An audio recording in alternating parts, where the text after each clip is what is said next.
The small transport ship drifted through the dark space like a broken toy. Its engines were dead. Its lights flickered weakly. Smoke leaked from a hole in its side. Anyone looking at it would think the same thing. This ship was dying. The patrol ship Silent Fang found it during a routine sweep of the neutral zone. Commander stood on his bridge and watched the broken human vessel on his screen. His gray skin stretched into a smile. His 4 eyes narrowed with pleasure. "A human ship," he said. "Alone, damaged, this is a good day." They were a proud species. They had ruled their corner of the galaxy for thousands of years. They stood 8 feet tall. Their bodies were covered in thick scales that could stop most weapons. They had 4 arms and 4 eyes and teeth like knives. They believed they were the strongest species in the known universe. Then the humans came. 50 years ago, humans discovered faster-than-light travel. They spread across the stars like water spreading across a floor. They were small. They were soft. They lived short lives. They looked at them and saw nothing special. But humans were strange. They formed alliances quickly. They learned fast. They fought harder than their small bodies suggested. And they had a strange loyalty to each other that they did not understand. Hurt one human and others would come for revenge. It was annoying. Still did not fear them. Humans were weak. Everyone knew this. "Scan the ship," he ordered. "Find survivors." His crew worked quickly. The scanning officer, a young named, studied his screens carefully. "One life sign, Commander," reported. "Human, female, she is in the cargo section. The rest of the ship is empty." Made a pleased sound. "Only one, perfect. Bring her aboard. We will see if she has value." The docking team moved fast. They cut through the damaged ship's airlock and entered with weapons ready. They expected a fight. They expected screaming. They expected the usual human panic. They found a young woman, sitting quietly on a cargo crate. She looked up when they entered. Her face was calm. Her hands rested on her knees. She wore simple civilian clothes, a gray jacket, dark pants, worn boots. A small backpack sat beside her. She did not run. She did not scream. She just watched them with dark, steady eyes. "Human," the lead soldier growled. "You will come with us. Do not resist." The woman stood slowly. She was short even for a human. The top of her head barely reached the soldier's chest. She looked young, maybe 25 Earth years. Her black hair was pulled back in a simple tail. Her face showed no fear. "I understand," she said quietly. Her voice was soft, polite. "I will not cause trouble." The soldiers looked at each other. This was strange. Humans usually fought, they cried, they begged. This one did nothing. She simply picked up her backpack and waited. They brought her to the Silent Fang. Commander came down to the holding area to inspect his prize personally. He walked around the human slowly, studying her like she was an interesting insect. "What is your name?" he demanded. She answered, "Park." "Why were you on that ship? Where were you going?" Kept her eyes on the floor, she spoke softly. "I was traveling to the colonies. My ship was attacked by pirates. Everyone else—" She paused. Her voice trembled slightly. "Everyone else died. I hid in the cargo bay. I am the only survivor." Watched her carefully. The story made sense. Pirates were common in this sector. They attacked small ships all the time. This human was simply unlucky. "Search her belongings," he ordered. "Put her in a cell. We will decide what to do with her later." 2 guards grabbed arms and pulled her toward the cells. She did not resist. She walked between them with her head down, small and quiet and harmless. Watched her go. Something felt wrong. He could not explain it. The human was clearly no threat. She was tiny, unarmed, scared. But something about the way she moved bothered him. She walked too smoothly. Her eyes moved too carefully. When the guards pushed her, she adjusted her balance too quickly. Had seen that kind of movement before. He had seen it in trained soldiers. He shook his head. No, that was crazy. This was just a civilian woman, a survivor, nothing more. Still, he kept watching. They put in a small cell with metal walls and a hard floor. A force field covered the entrance. She could see out, but she could not leave. A small camera in the corner watched her constantly. Sat on the floor with her back against the wall. She looked tired, defeated, like any normal prisoner. But when she thought no one was watching, her eyes changed. They became sharp, focused. They swept across the cell, studying every corner. They measured the force field. They examined the camera. They memorized every detail. Then her eyes moved to the corridor outside. She watched the guards walk past. She counted their steps. She timed their patrols. She noted which direction they came from and which direction they went. When the camera turned toward her, her face changed instantly. She became the scared civilian again, small, helpless, forgettable. The act was perfect. On the bridge, discussed his new prisoner with his officers. She might be worth something, he said. Humans pay well for their own kind. We can contact their authorities, demand a ransom. Or we could sell her, another officer suggested. The labor markets on station pay good prices for healthy humans. Considered this. Perhaps let me think about it. For now she stays in the cell. Stood near the back of the room. He said nothing, but he could not stop thinking about the human woman, about the way she watched everything, about the way her fear seemed just a little too perfect. He decided to check the security footage later, just to be safe. In her cell, sat in the darkness, she thought about her mission, she thought about her unit, she thought about the plan. Everything was going exactly as expected. The thought they had captured a helpless civilian. They thought she was their prisoner. They thought they had all the power. They were wrong. Was not a prisoner, she was not helpless, and she was definitely not alone. Somewhere out there in the darkness between the stars, her pack was waiting, watching, ready.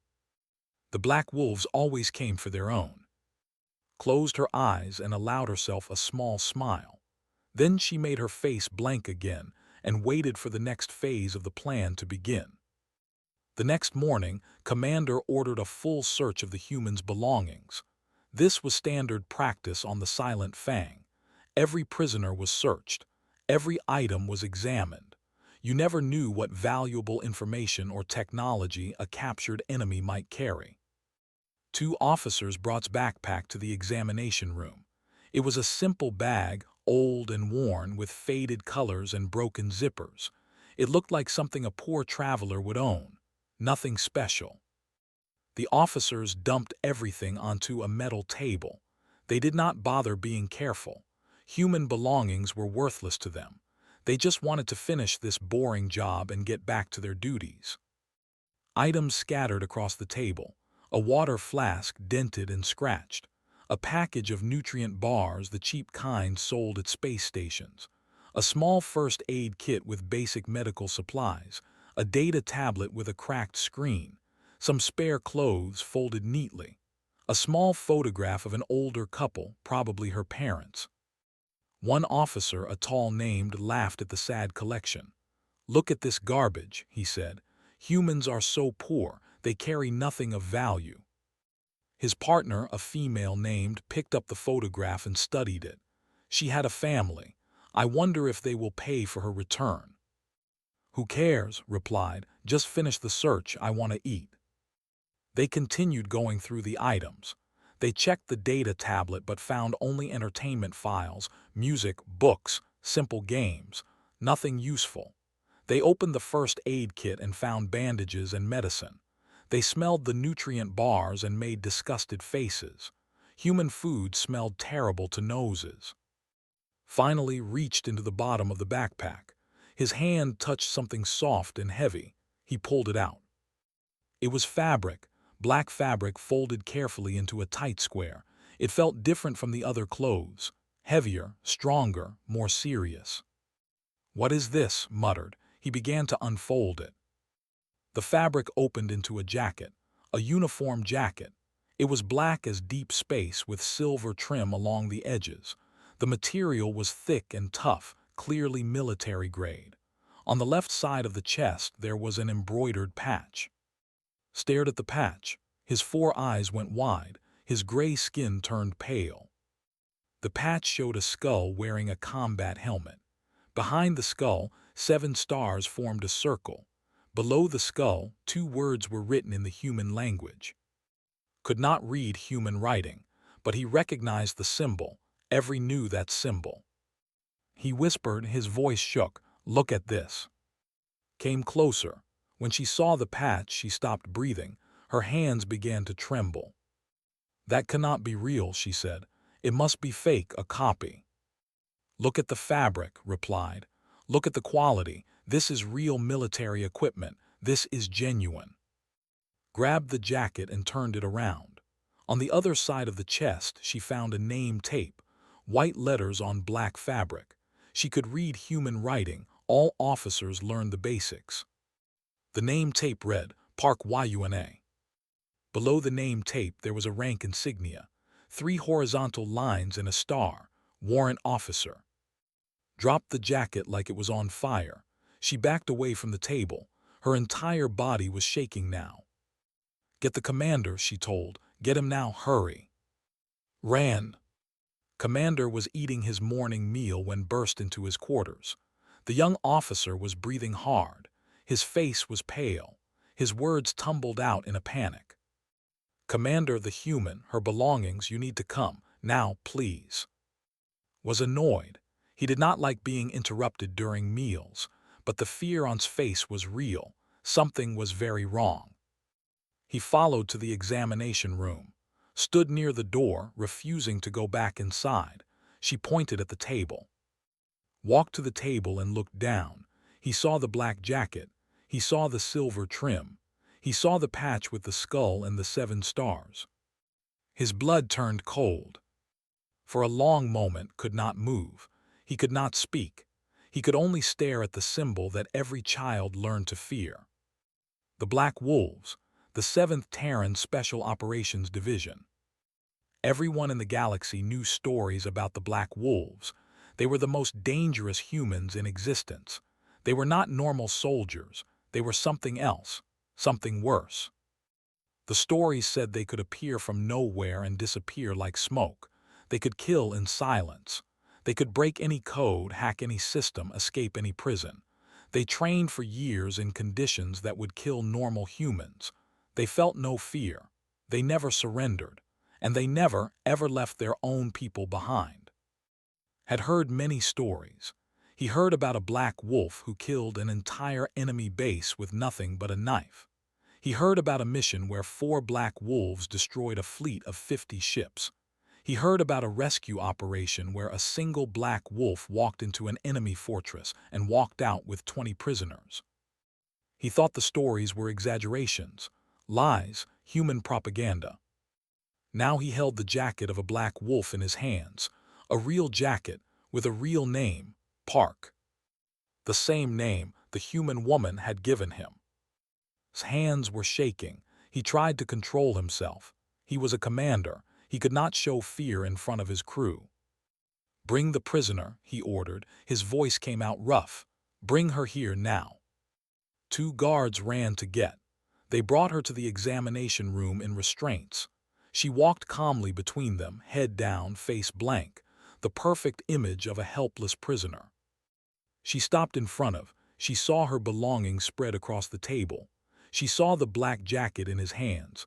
For just a moment, a fraction of a second, something flickered in her eyes. Then it was gone. Held up the jacket. "What is this?" Looked at the jacket. Her face showed confusion. That is not mine. I have never seen that before. Someone must have put it in my bag." Threw the jacket at her. It hit her chest and fell to the floor. "Do not lie to me," he shouted. "The name on this jacket is Park. That is your name. You are Black Wolves. You are Terran Special Operations." His expression changed. The fear melted away. The confusion disappeared. Her eyes became cold and steady. Her body straightened. She no longer looked like a scared civilian. She looked like a predator. "You went through my things," she said quietly. Her voice was different now, stronger, sharper. That was not very polite. Stepped backward, he did not mean to. His body moved on its own. Instinct. The instinct that told prey to run from danger. "What is your mission?" he demanded. "Why are you here? What do you want?"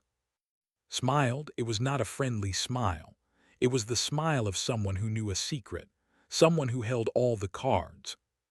"You know," she said softly, "you really should not have captured that civilian transport last month. The one with the children on board. That was a mistake." Felt ice spread through his chest. How did she know about that? How did she know about any of this?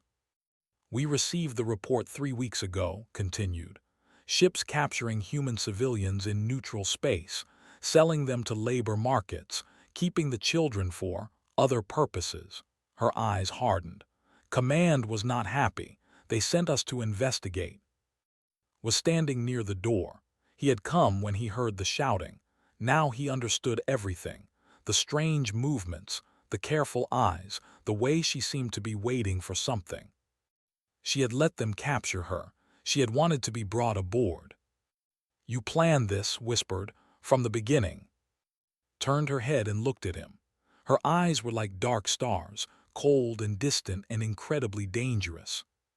"Yes," she said simply, "I did." Grabbed her arm. "You are alone, you have no weapons, you are our prisoner, we will make you talk." Did not resist. She did not fight. She just looked at him with those cold eyes and spoke very quietly. "Commander, I am never alone, and you have made a very serious mistake." Somewhere in the ship, an alarm began to sound. The alarm was coming from the bridge. Commander ran, leaving guards to watch. His heavy feet pounded against the metal floor. His 4 hearts were beating too fast. Fear was spreading through his body like poison. When he reached the bridge, his crew was in chaos. Officers shouted at each other. Screens flashed with warnings. The main display showed empty space, but the sensors were going crazy. Reports shouted, "What is happening?" The sensor officer spun around. His face was white with terror. "Commander, our long-range scanners detected 3 ships dropping out of faster-than-light travel. They are very close, too close. They should not have been able to get this near without us seeing them." "What ships, what species?" The officer swallowed hard. "Human ships, Commander, but not normal ones. Their signatures are strange. We have never seen anything like them." Pushed the officer aside and looked at the screen himself. 3 ships had appeared in space, about 50 kilometers away. They were small, much smaller than the Silent Fang, but their design was terrifying. The ships were completely black. No lights, no markings, no identification signals. They looked like shadows given solid form, like pieces of the void that had come alive. And they were getting closer. "Try to contact them," ordered. "Find out what they want." The communication officer tried. There was no response. The black ships just kept coming, slowly, silently, like predators walking toward wounded prey. Back in the examination room, stood calmly in her restraints. The guards pointed weapons at her, but she did not seem worried. She could hear the alarms. She could feel the fear spreading through the ship. Had not left. He stood near the door watching her. His mind was racing. Questions filled his head. "How did they find you?" he asked. "We scanned you, we searched you. You had no communication device, no tracker." Tilted her head. She seemed almost friendly now, like a teacher explaining something to a slow student. "You scan for devices you know about," she said. "Technology, common galactic technology, but human military uses different methods. Our trackers are built into our bodies, very small, very advanced. They hide inside our bones. Your scanners cannot detect them." Felt sick. A tracker inside her bones. She had been sending signals the entire time. Every moment she spent on the Silent Fang, she was telling her people exactly where she was. "You let us capture you," he said. "This was all a trap." "Not exactly a trap," replied. "More like an investigation. We needed to know which ships were capturing our civilians. We needed names, faces, evidence." Now we have everything." "Evidence for what?" His eyes grew cold. "For the trial. Your commander and your crew will be charged with kidnapping, with illegal slavery, with crimes against children. Human courts do not treat these crimes lightly." Thought about the transport ship they had captured last month, the families, the children. He had felt wrong about it at the time, but he had said nothing. He had followed orders. Now he understood the price of that silence. "I did not hurt anyone," he said quietly. "I just followed orders." Looked at him for a long moment. Her expression was hard to read. "Then you should hope the courts believe you," she said. "But following bad orders does not make you innocent. It just makes you a coward." The words hit like a punch. He wanted to argue. He wanted to defend himself. But deep down, he knew she was right. On the bridge was losing control. The three black ships had stopped moving. They hung in space like silent judges, waiting, watching. Then the communication system crackled. A voice came through the speakers. It spoke in perfect, calm, clear, and terrifying. "This is Captain of the Terran vessel Midnight Sun. You are holding one of our people. You have 5 minutes to release her. If you do not, we will come and take her ourselves. This is not a request." The voice stopped. Silence filled the bridge. Stared at the communication panel. His mind was frozen. 5 minutes. Only 5 minutes to decide. He could fight. The Silent Fang had weapons. Good weapons. It was a military vessel with a trained crew. 3 small ships should not be a threat. But these were not normal ships. These were black wolves, and the stories said they never lost. "Commander," his weapons officer said nervously, "what are your orders? Should we power up the guns?" Thought about it. If he fought and won, he would be a hero. He would have defeated the legendary Black Wolves. His name would be remembered forever. But if he fought and lost? "Power up the weapons," he ordered. "Target the lead ship. Show them we are not afraid." The crew hesitated. They were afraid. Everyone was afraid. But they followed orders. The weapons systems hummed to life. The targeting computers locked onto the closest black ship. "Fire a warning shot," commanded. "Show them we are serious." The weapons officer pressed the button. A bolt of energy shot toward the black ship. It never arrived. Before the shot could travel 10 kilometers, something happened. The black ship moved. It was so fast that the eyes could barely follow it. One moment it was in front of the shot. The next moment it was somewhere else. The energy bolt flew into empty space and disappeared. Then the black ship fired back. There was no warning, no charging sound, no visible weapon, just a flash of light, and every system on the Silent Fang went dark. The lights died, the engines stopped, the life support flickered, the weapons went silent. Every screen, every computer, every piece of technology on the ship simply stopped working.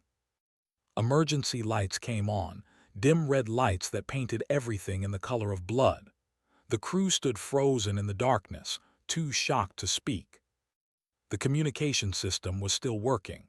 Somehow, only that one system remained active. The voice of Captain filled the bridge again. "That was a warning. Your weapons are now disabled. Your engines are dead. Your shields are gone. You have 3 minutes remaining." Felt his legs weaken. He grabbed the edge of his command chair to stay standing.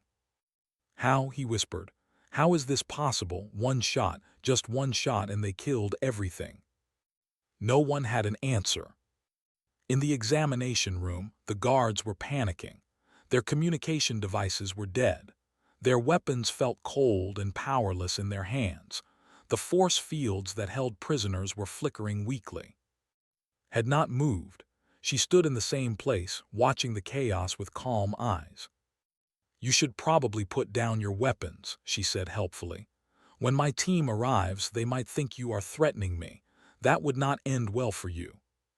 One guard raised his weapon at her. Shut up, you did this." Shrugged. "I just stood here, my people did the rest." She paused. "Your restraints, by the way, were never locked properly. I could have escaped hours ago." To prove her point, she lifted her hands. The restraints fell away from her wrists. They had been broken from inside carefully, quietly, at some point during the night. The guards stepped backward. Their weapons shook in their trembling hands. Stepped forward. He put his hand on the nearest guard's arm and pushed the weapon down. "Enough," he said. "It is over, we lost. Fighting now will only make things worse." The guard wanted to argue, but he saw the truth in his eyes. He lowered his weapon. The other guard did the same. Walked to the table and picked up her uniform jacket. She put it on carefully, smoothing the fabric, adjusting the collar. When she was finished, she looked like a different person. The scared civilian was gone. In her place stood a warrior. "Thank you," she said for being smart. "Not everyone here will be so wise." She walked toward the door. The guards moved out of her way. No one tried to stop her. Captain's voice came through the ship one final time. "1 minute remaining. Bring her to the main airlock, or we will come to you." Smiled. "I guess I should not keep them waiting." Walked through the dark corridors of the Silent Fang like she owned the ship. The emergency lights painted her in shades of red. Her black uniform seemed to absorb the light around her. She moved with calm confidence, her footsteps steady and sure. Crew members pressed themselves against the walls as she passed. They stared at her with wide, frightened eyes. Some whispered to each other. Some simply stood frozen, unable to believe what was happening. Just hours ago, this woman had been their prisoner, small, weak, helpless. Now she walked among them like a queen walking through her castle. The change was impossible to understand. Followed her. He was not sure why. Maybe he wanted to see how this ended. Maybe he hoped that cooperation would save his life. Maybe he just could not look away from the human who had destroyed his world in a single night. "You could have escaped at any time," he said as they walked. "You were never really our prisoner. Why did you stay?" Did not slow down. "I needed information. Your commander is careful. He does not leave records of his crimes. I had to see his crew, learn their faces, hear their conversations, understand how the operation worked. And now you have everything you need." "Yes," glanced back at him. "Your name is, you are a junior officer. You joined the Silent Fang 8 months ago. You were present during 2 of the kidnapping raids, but you did not directly participate. You expressed concerns to your superior about the treatment of prisoners. He told you to be quiet and follow orders." Stopped walking. His body went cold. "How do you know all that?" "I listen," said simply. "Your crew talks a lot when they think no one important is around. A small human woman in a cell. They did not think I mattered. They spoke freely. I heard everything." She started walking again, hurried to catch up. "What will happen to us?" he asked. "Will your people kill us?" Was quiet for a moment, then she spoke carefully. "The black wolves do not kill without reason. We are not monsters, we are soldiers." She paused. "Your commander will face justice. He ordered the kidnappings. He approved the sales. He knew about the children and did nothing to stop it. He will answer for those crimes." "And the rest of the crew?" "That depends on what they did. Those who participated directly will be charged. Those who only followed orders will be questioned. Some will go free, others will not." Thought about his own actions. He had been on the ships during the raids. He had seen the prisoners. He had helped lock them in cells. He had not hurt anyone, but he had not helped them either. He had done nothing. Doing nothing, was that enough to save him? Was that enough to make him innocent? He did not know. They reached the main airlock. Commander was already there, surrounded by guards. His 4 eyes were wild with fear and anger. His gray skin was pale and sweating. He looked like a trapped animal. "You," he shouted when he saw, "you have destroyed us. You have ruined everything." Stopped a few meters away from him. She stood with her hands at her sides, calm and unafraid. "You destroyed yourself," she said quietly. "When you started capturing innocent people, when you sold them as slaves, when you took children from their parents, you made your choices. Now you face the results." Lunged at her. His forearms reached out to grab her throat. He never touched her. Moved like water flowing around a stone. One moment she was in front of him. The next moment she was beside him. Her hand touched his neck, just a light touch, barely a tap, and collapsed to the floor. His body went limp. His eyes stayed open, but he could not move. "Nerve strike," explained to the shocked guards. "He will recover in an hour. Until then he cannot move or speak. It is better this way. He talks too much." No one tried to attack her after that. The airlock door hissed. The inner door opened first, showing the small chamber between the ships. Then the outer door opened. A figure stepped through. He was tall for a human, almost 6 feet.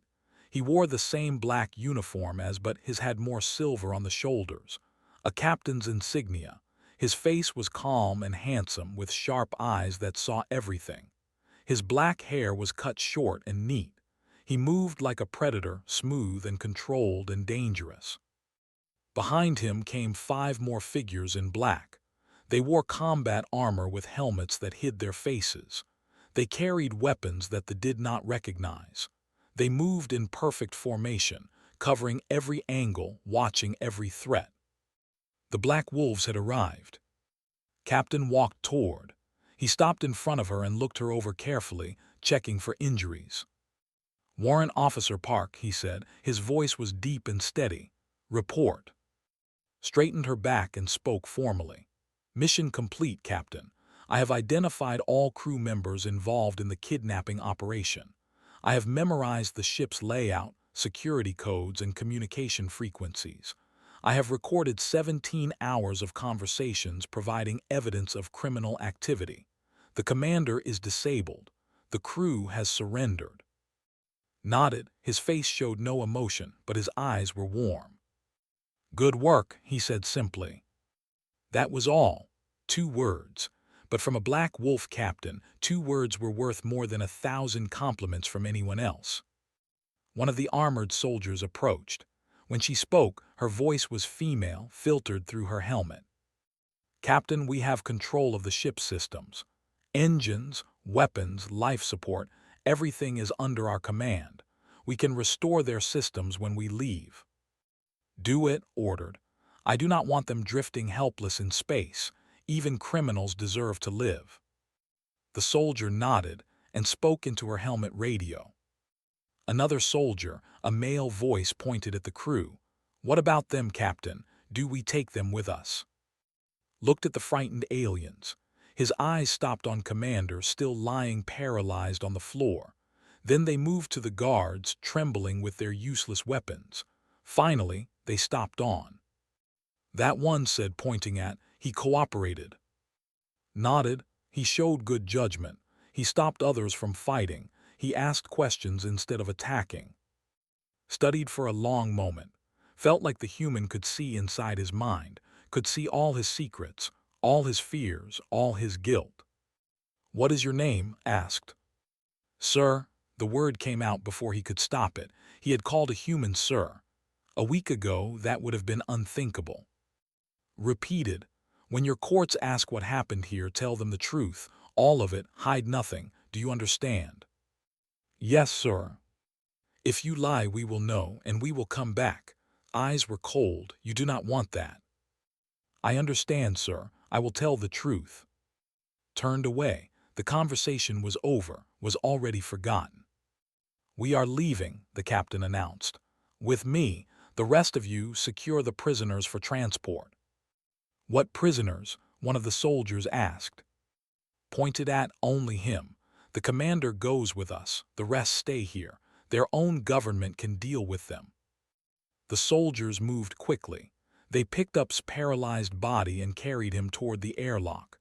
The guards did nothing to stop them. They just watched in silence. Followed her captain toward the airlock. As she passed, she paused. "Thank you for not fighting," she said quietly. "You showed wisdom. That will help you when the questions come." "Will I ever see you again?" asked. He was not sure why he asked. It was a strange question. Almost smiled. If you never hurt another innocent person, then no, you will never see me again." Her eyes hardened. "But if you go back to your old ways, if you follow bad orders again, then yes, you will see me, and it will be the last thing you ever see." She walked through the airlock. The door closed behind her. And just like that, the black wolves were gone. The lights on the silent Fang flickered and then came back on. Full power. All systems restored. The emergency red faded into normal white light. The crew stood in the sudden brightness, blinking and confused. Their commander was gone. Their power was back. Their lives had been spared. Looked at the closed airlock door. On the other side, 3 black ships were preparing to leave. They would take to human space. He would face trial for his crimes. He would probably never return.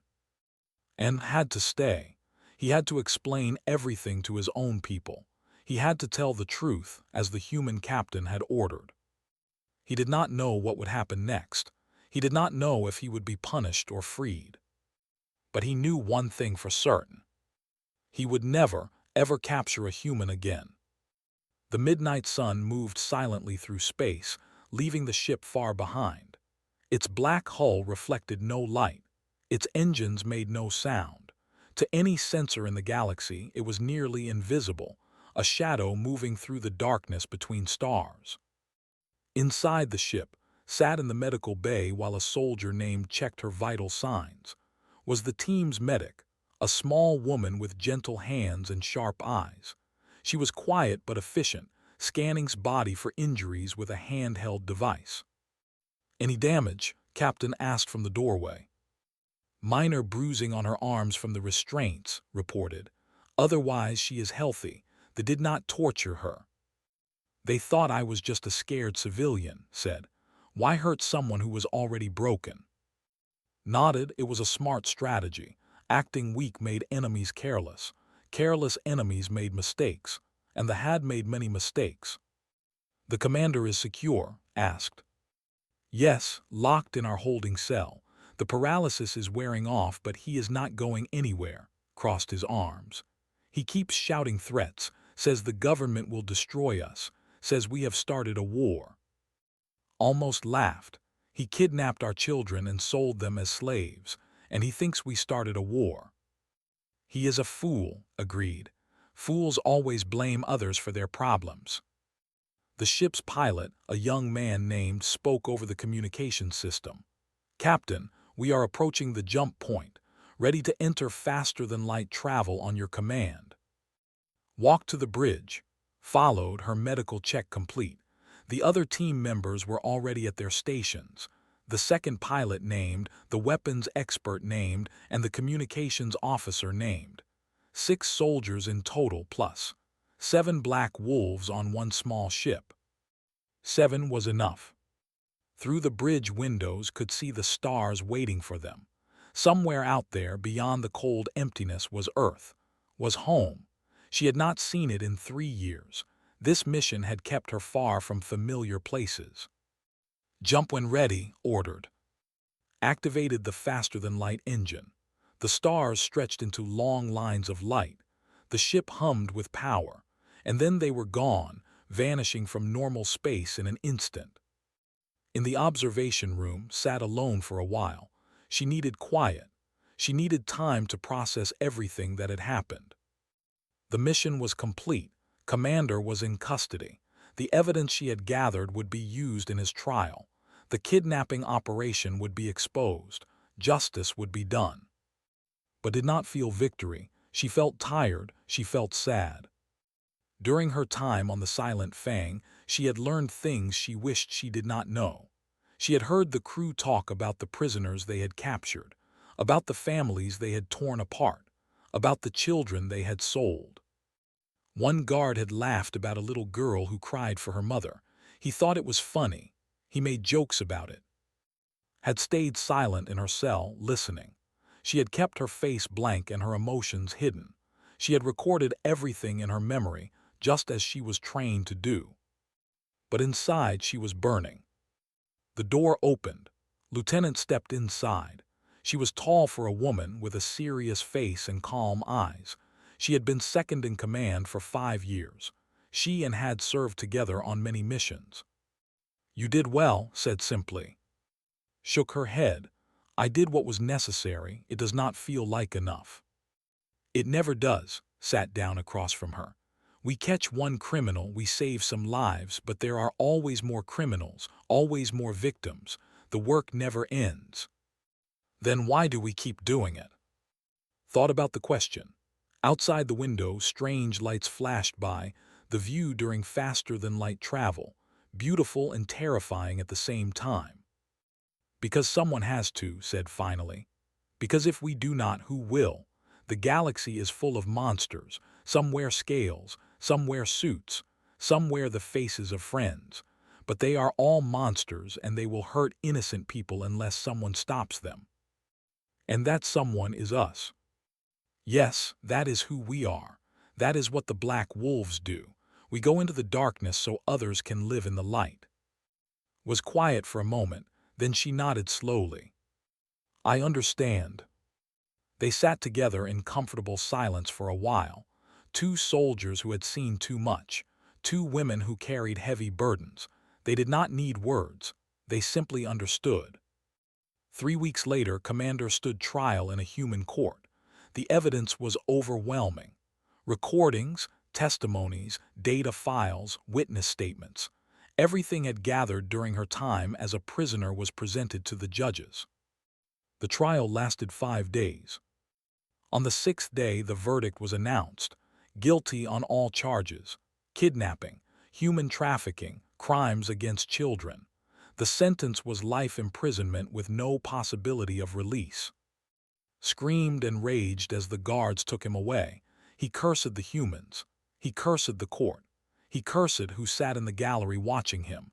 His 4 eyes burned with hatred. Watched him go, she felt no satisfaction, no joy, only a grim sense of completion. Justice was done. It was not enough to undo the harm, it was never enough, but it was something. The news of the trial spread quickly. The story of the black wolf who allowed herself to be captured. The story of Commander's crimes being exposed. The story of human justice being delivered. Some were angry. They called it an insult. They demanded revenge. They said the humans had no right to judge an officer. But most were quiet. They understood the message. They understood what the black wolves had demonstrated. Humans protect their own, always, no matter where they are, no matter how dangerous the mission. If you hurt a human, other humans will come, and they will not stop until they find you. At his own government's investigation, he told the truth as Captain had ordered. He described the kidnapping operations. He named the officers who participated. He held nothing back. Some officers were arrested. Some were demoted. Some fled and were never found. The entire operation was shut down.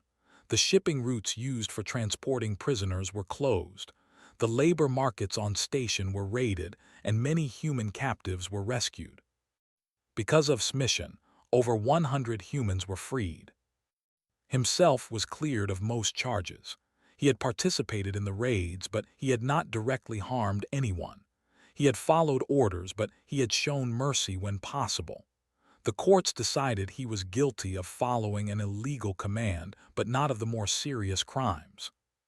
His punishment was light: demotion to the lowest rank, 5 years of supervised service, a permanent mark on his record. It could have been much worse. 6 months after the trial, received a message on his personal communication device. There was no sender information, no return address, just a few simple words.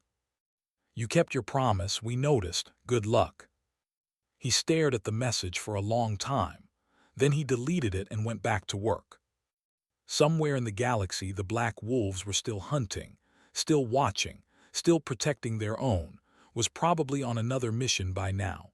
Another dangerous operation, another impossible task. Would never see her again, he was sure of that, and somehow he was grateful. On the Midnight Sun received a new assignment. A colony ship had gone missing near the border of hostile space. 50 families, 200 children, no distress signal, no survivors found. Someone had taken them. Captain gathered the team in the briefing room.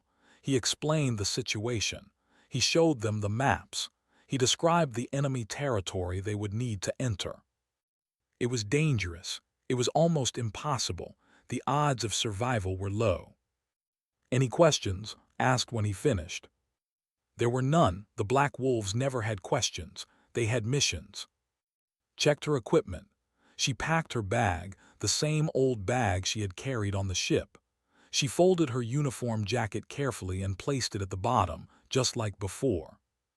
Then she walked to the ship's airlock and waited for the next jump. The galaxy was vast and dark and full of monsters. Somewhere out there, innocent people were suffering. Children were crying for their parents. Families were being torn apart. And the Black Wolves were coming. Because that is what they did. That is who they were. That is what humanity had become among the stars. Not conquerors, not destroyers, but protectors, guardians, wolves in the darkness watching over their pack. The stars stretched into lines of light. And the hunt began again.